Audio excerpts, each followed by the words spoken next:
The whole time, they're trying to convince me I'm insane.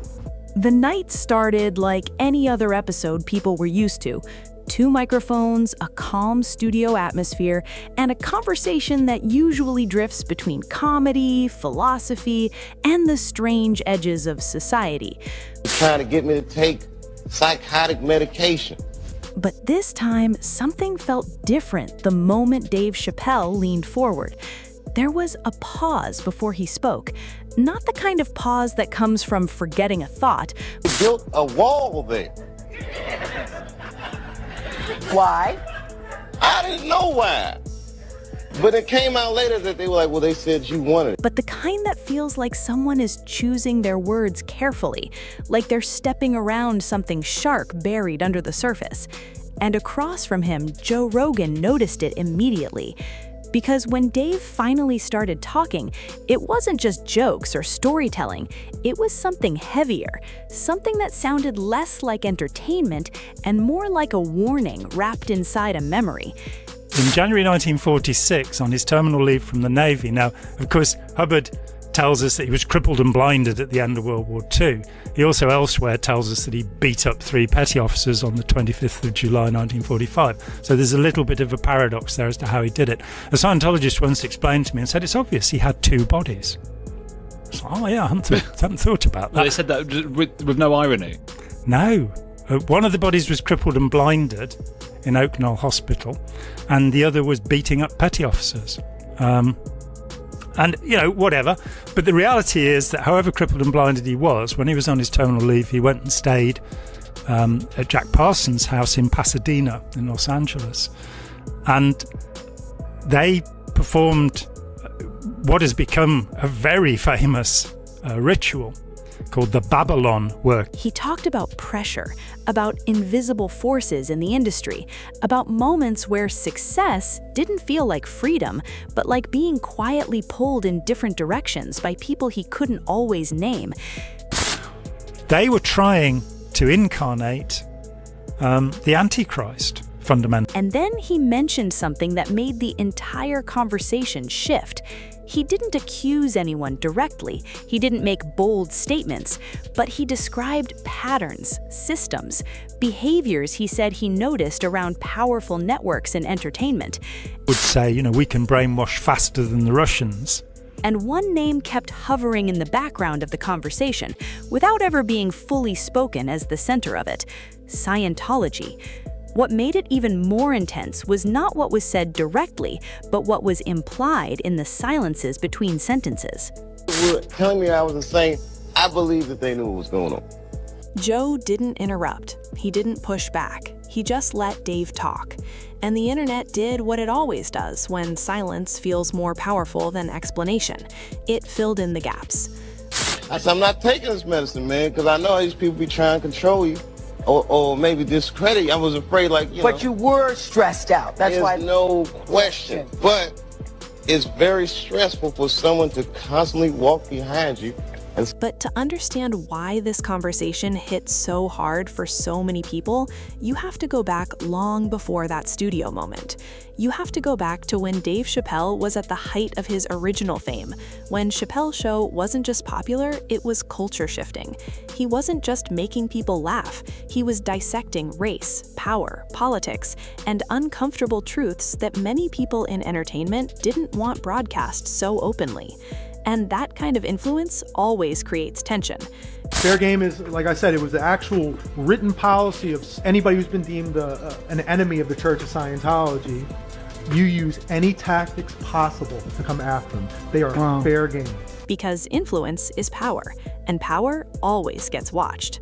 At that time, Dave was offered one of the biggest deals in comedy history: tens of millions of dollars, global expansion, full creative control on paper. But according to Dave's own later reflections, something about it didn't sit right with him, not in a dramatic movie scene way, more like a quiet internal alarm that doesn't fully explain itself, but... I escaped from that base on March 25th, 2012. You escaped? Escaped, that's right. Tells you to slow down. And then he walked away. People called it confusing. Some called it irrational. Others said he had lost his footing in success. But Dave later explained something different, that walking away wasn't random, it was survival. 2 handguns, a stun gun, 2 rifles, one fitted up with a silencer. Because once you step outside a system that expects you to keep moving in a certain direction, the system doesn't always just let you go. And that's where the story begins to turn into something more controversial, more debated, and more wrapped in speculation than facts. It's his time to die. Let him die. Don't do anything. Don't intervene. Over the years, different commentators, online creators, and former insiders from various entertainment circles have described Hollywood as a place where influence isn't just about talent. It's about connections, access, loyalty, and sometimes pressure that isn't visible on the surface. Within those discussions, Scientology often gets mentioned, not always with evidence tied to specific events. I firmly believe that's true because in that sector of people, a lot of them practice Scientology. And Scientology, that was their thing. They would get people in compromising positions. They would hold that footage over their head and get them to agree to things. But as part of a larger conversation about power networks in Hollywood, some claim it operates like a tightly connected social system where relationships overlap with career opportunities. Others insist it's misunderstood and unfairly targeted by conspiracy narratives. A lot of them motherfuckers is involved in that Scientology bullshit too. And many people sit somewhere in between, unsure what to believe, but aware that Hollywood is rarely as simple as it looks from the outside. The Hollywood Division police station on Wilcox, they used to have a Scientology kiosk inside of there. Wow, really? And there are Hollywood cops who are in the Church of Scientology. So when Dave Chappelle's name gets pulled into those conversations, it isn't because there is verified proof of wrongdoing. It's because his story represents something people already associate with control versus freedom. Everything in it is the opposite of what it seems. It claims that it's going to liberate you and make you self-determined, but it's pretty clear that to be self-determined, you're going to have to do exactly what Ron Hubbard said. A comedian at the peak of his success, walking away, disappearing for a period of time, and later returning with a very different tone about fame. That alone is enough for speculation to grow. But most Scientologists, celebrity and non-celebrity alike, as well as the general public, are ignorant of the satanic black magic background of its founder and how he used these materials to form the core of his sacred scriptures. But here's where Joe Rogan conversation added fuel to the fire. Because Joe Rogan didn't present theories. He didn't frame Dave's words as scandal. Instead, he did something more subtle. He treated it like lived experience, something personal, not something to be judged or labeled. Hollywood Division police station on Wilcox, they used to have a Scientology kiosk. And that tone made viewers lean in even closer. Dave spoke about the pressure of perception, about how quickly narratives form around public figures, how easily a story can be shaped without all the facts, and how, once that story takes hold, it becomes almost impossible to fully control it again. Probably the most dangerous thing about Manson, the thing that made everything happen, is that he believed he was the reincarnation of Jesus. He talked about being man-son, the son of man. He actually enacted the crucifixion as realistically as possible in front of his followers while they were tripping on LSD. Yeah. More than once. He described moments where he felt like people around him were interpreting his decisions in ways that didn't match his intentions. Not as a conspiracy, not as a single organized force, but as a pattern of misunderstanding, mixed with industry pressure, expectations, and fear of losing control over a valuable voice. No such thing as a chemical imbalance. Still, online discussions took those ideas and stretched them further. Some viewers connected it to broader Hollywood stories about influence and hidden pressure. Others linked it to past celebrity interviews, where people described feeling managed or guided too aggressively by industry systems. There are pieces, and the pieces mustn't know what the rules of the game are. And then there are the players, and the players are to keep the rules of the game away from the pieces. And that's how narratives grow, not always from what is said, but from what people believe fits into a larger puzzle they've already been thinking about. To believe he was Jesus because of Scientology. But Dave's story, when stripped of exaggeration, is still powerful on its own. Because at its core, it is about a man who reached a level of success most people only dream of, and still felt the need to step away. They referred to me as the target. He left not once, but multiple times during different phases of his career, and every return came with a slightly different perspective, like someone who had seen both sides of the same world. He wanted it. In his conversation with Joe Rogan, what stood out most wasn't accusation, it was reflection. Reflection on fame, on pressure, on how quickly people project meaning on public figures without knowing the full internal experience. Leah Remini. She's a little more credible. But then again, she might have been able to pull some of their cards, because a lot of them motherfuckers is involved in that Scientology bullshit too. And Joe Rogan's role in that moment wasn't to challenge or confirm anything. It was to listen in real time as someone tried to explain something that doesn't always translate neatly into headlines. But outside the studio, the reaction was very different.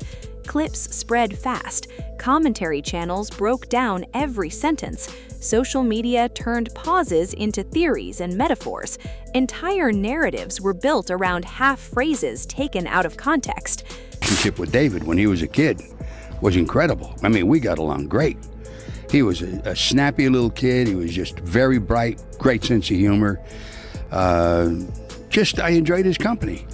But as he grew older, as he got into Scientology, which I got him in, by the way, and I can get into that, how I got him in, he then started acquiring power. And I think he went from Dr. Jekyll into Mr. Hyde. Some viewers insisted Dave was hinting at something bigger. Others said he was simply describing the emotional reality of fame and misunderstanding in the entertainment industry. And that divide is where the real story lives, not in proof or confirmation, but in interpretation. Because modern celebrity culture doesn't just consume statements, it transforms them. At the very end, they issue this thing in 1988, and there is a bulletin on it at the beginning of it that they have to very quickly remove. And so it's only there for a week. But because a number of Scientologists who'd been waiting for years for this wonderful new level, they come along and they find this thing. And in it, Hubbard says that he's the Antichrist and Lucifer. So 1946, trying to incarnate the Antichrist. 1988, done and dusted. He is the Antichrist. A reflection becomes a revelation. A memory becomes evidence. A conversation becomes a case study in something larger than itself. And Dave Chappelle, whether intentionally or not, has often been at the center of that transformation process. He speaks in layers, jokes on the surface, meaning underneath, and personal experience beneath that. And when those layers get clipped and circulated, something is always lost in translation. The people that were telling me I was insane, I believe that they knew what was going on.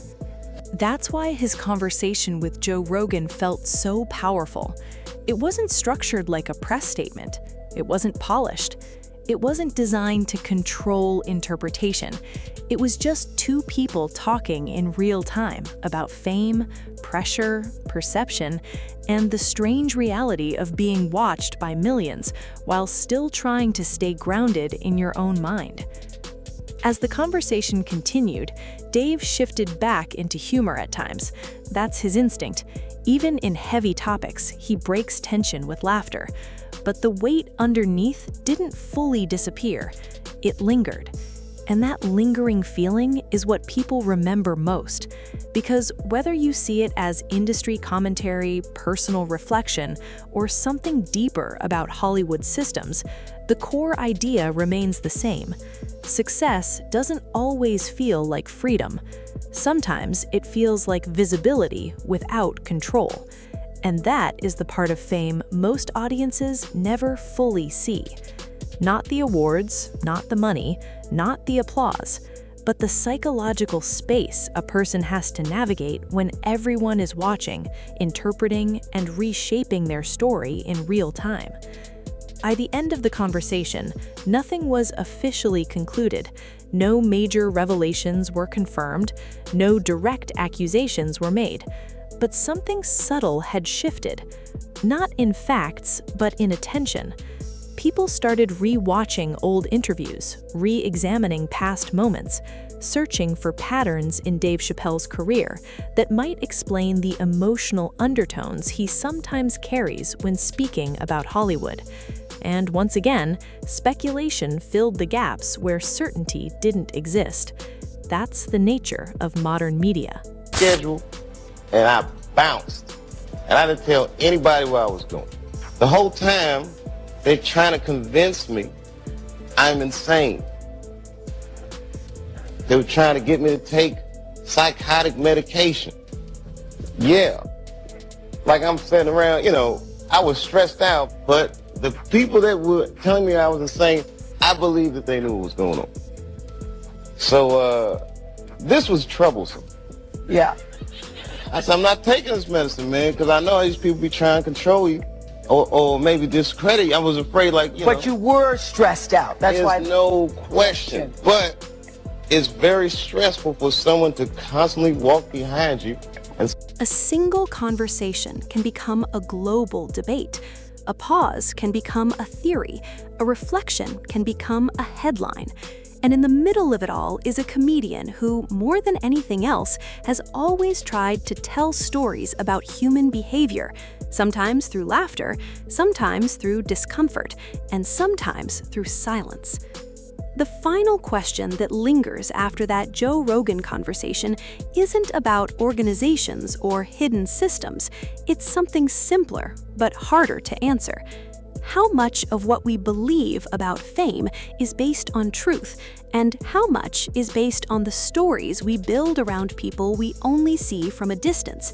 And maybe that's why this conversation stayed alive long after it ended, because it didn't close the story, it opened it. And that's the truth behind the silence no one talks about. If this story shocked you, wait for what's coming next. Like this video if you want more deep dives like this, and don't forget to subscribe so you never miss the next untold story that changes everything.